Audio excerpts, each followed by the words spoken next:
ପ୍ରଭୁ ନବକଳେବର ହୁଅନ୍ତି?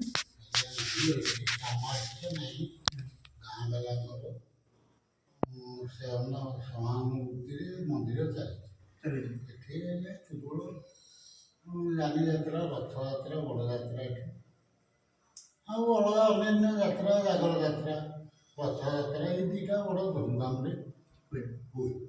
ଆଉ ଅନ୍ୟ ଯେକୌଣସି ଯାତ୍ରା ଆଉ ନାହିଁ ତ ଠାକୁରଙ୍କର କିଛି ଆଉ। ପ୍ରଭୁଙ୍କର ଯେତେବେଳେ ରଥଯାତ୍ରା ହୁଏ, ପ୍ରଭୁ ଯେମିତି ଆମର ପୁରୀରେ ଯେମିତି ଜଗନ୍ନାଥ ଯାଆନ୍ତି, ଯେମିତି ତାଙ୍କର ନିତ୍ୟକର୍ମ ସବୁ ନିତ୍ୟକର୍ମ ଯେମିତି ତାଙ୍କର ଆଜ୍ଞା ଯେମିତି ପୁରୀରେ ଯେମିତି ଆମର ଭୋଗ ଲାଗି ହୁଏ, ଏଠି ମଧ୍ୟ ସେମିତି ସବୁ କେବଳ ପ୍ରଭୁ ନବକଳେବର ହଉନାହାନ୍ତି। ଆଜ୍ଞା। ତାହେଲେ ଏଇ ବିଗ୍ରହ ହେଉଛନ୍ତି ରଜା ସ୍ଥାପନ କରିଥିବା ବିଗ୍ରହ। କେଉଁ କାଳର ଆଜ୍ଞା ଆମେ ତ କହିପାରିବାନି, ପିଲାମାନେ ଆମେ କହିପାରିବାନି, ଆମଠୁ ମାନେ କେହି ବି କହିପାରିବେନି କେଉଁ କାଳର।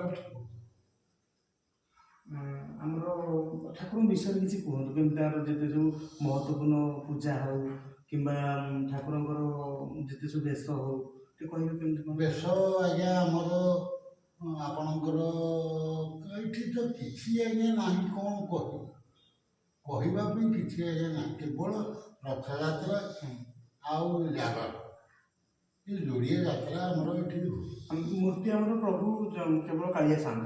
ଆଜ୍ଞା ମୂର୍ତ୍ତି କେବଳ କାଳିଆ ସାନ୍ତ। ତାହେଲେ ଆପଣ ଯେତେବେଳେ ରଥ ହୁଏ ସରକାରଙ୍କର ଅନୁଦାନ କିଛି ହୁଏ?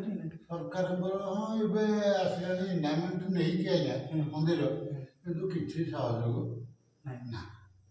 ଆପଣମାନଙ୍କ ସେବାୟତ ଯେଉଁ ଆପଣ ଅଛନ୍ତି ସେ ବାବଦରେ ଆପଣଙ୍କୁ ପାରିଶ୍ରମିକ କ'ଣ କେମିତି? ପାରିଶ୍ରମିକ ଆମ ବାପା ନନାଙ୍କ ଅମଳରୁ ଆଜ୍ଞା ଜମିବାଡ଼ି ଆମର ସେସବୁ ଅବଶ୍ୟ ଆଜ୍ଞା ଆମେ କହିପାରିବୁନି, ଆଜ୍ଞା ତ ପିଲାମାନେ ଆମେ ଜାଣିନୁ, ସେମିତି କିଛି ପାରିଶ୍ରମିକ ଆଜ୍ଞା କିଛି ନାହିଁ। ଯାହା ଠାକୁରଙ୍କ ପାଖରୁ 150 ଯେତେବେଳେ ଯାହା ମିଳିଲା, ଯେଉଁମାନେ ଦାତା ଆପଣ ଆସିଲେ, ବାବୁ ଆସିଲେ, ଅନ୍ୟାନ୍ୟ କିଏ ଆସିଲେ, ଯାହା ମିଳେ ବାବାଙ୍କ ମହିମାମଣି ଦେବଙ୍କର କିଛି ମଧ୍ୟ 22 ବାଟି ଆଜ୍ଞା ସମ୍ପତ୍ତି। 22 ବାଟି ସମ୍ପତ୍ତି। ଆଜ୍ଞା ଠାକୁର ଆଜ୍ଞା ଆମର ଏଇଠୁ କଳାପଥର ଜାଣିଥିବେ, କଳାପଥର ସେ ପରଶୁରାମପୁର ଠାକୁର ସେଇଠି ଥିଲେ, ଆମେ ଯେତିକି ଜାଣିଛୁ।